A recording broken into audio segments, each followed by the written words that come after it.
Nick John from Glovebox Live interviews Felix Bechtolsheimer from the band Curse of Lono.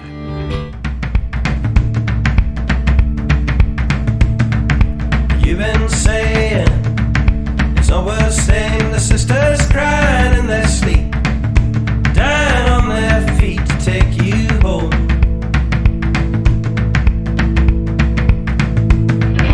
Daddy's thinking, and I've been drinking my way back to you, my way back to you one more time.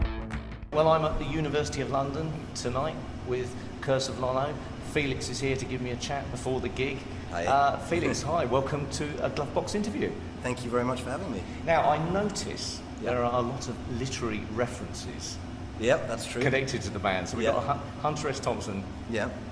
Got the name. Why did you name the band Lono? What's the deal there? Well, we were in the studio working on the first demos for this project, and I just finished with my old band with Hey Negrita after 4 albums, and I had all these songs I wanted to work on, so I was in there with a producer, an old friend of mine, and a drummer. We were messing around, cutting the first demos, and we had a copy of the book, The Curse of Lono, in the studio.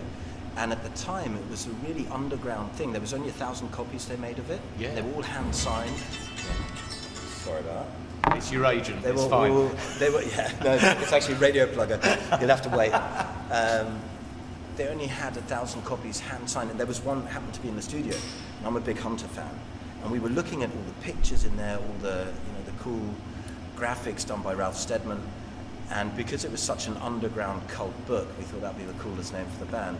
Obviously, by the time the album came out, they'd released it. It's in every Waterstones around the country, every W.H. Smith in paperback. But at the time, we thought it was quite a cool thing. And the name, I think, is pretty cool. It's not Hunter's best book, but the illustrations are really cool in it. It saves you that difficult pub conversation of what's the band going to be called. We had that with my old band. We had a first gig, and we said, what are we going to call it? We'd just been listening to the Stones back in Blue. We go, let's call it Hey Negrita. And we all agreed it's a rubbish name and we have to change it. And for the next 7 years, we couldn't think of anything else. And at some point, it's too late. You just have to go with it.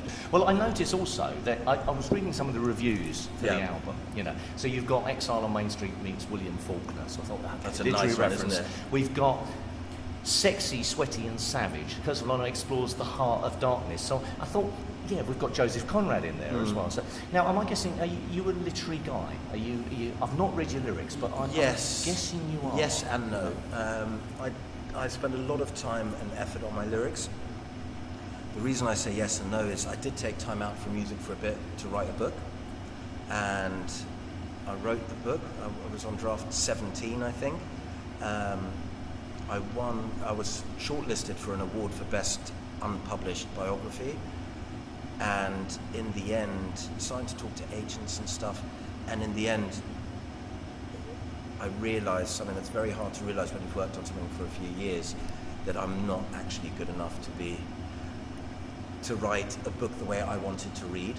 So I'm very interested in literature. I've studied literature. I've written poetry all my life, and I spend a lot of time on my lyrics. But I think I'm very proud of the lyrics I write.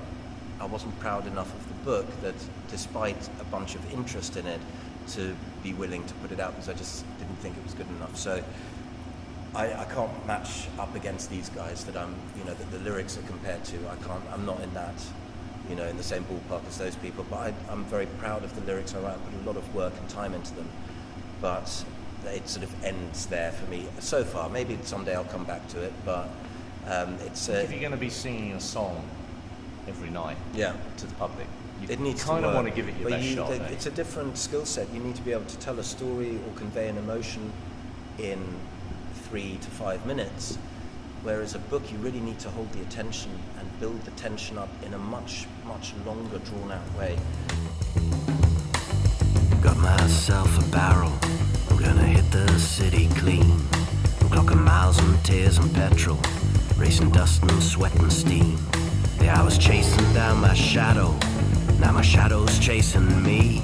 I'm going back down to the city, I'm gonna let my shadow be. Back to the city, I'm gonna let my shadow be. What are your influences musically? They're vast. With my old band with Hey Negrita, it was pretty much straight root stuff. With this, I love the Rolling Stones. It's always been my favourite band.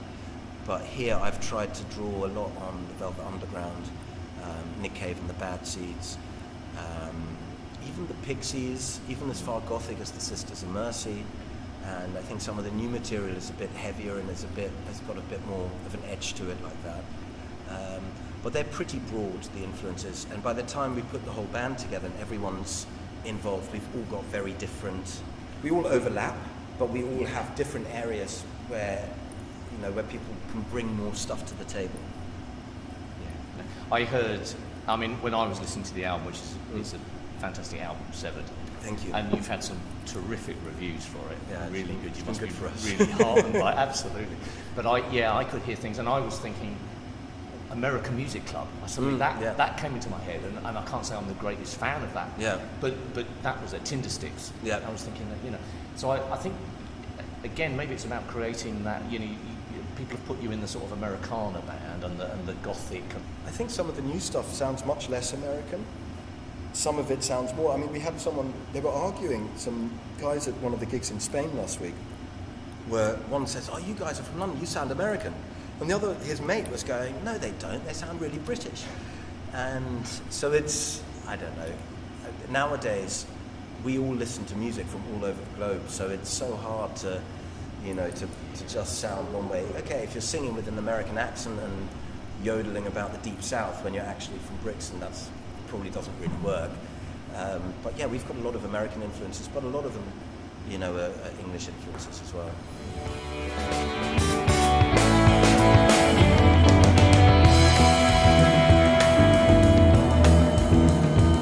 And now the beating's getting louder, it's the only thing I hear. And the rain outside my window makes the dust clouds disappear. Yeah, I was drowning when I found you, now you're drowning in it too. I'm going back under the surface. Been touring a lot with Chuck, talking of American influences. Yeah, it's gig number 19 out of 23 tonight. So how's the European tour been? Amazing, absolutely incredible.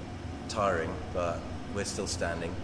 We've done 19, tonight's show number 19 out of 23 in 25 days, so no days off. That's pretty grueling. Yeah, then we have a week off, and then we have 10 days around the UK with Low Cut Connie from Philadelphia.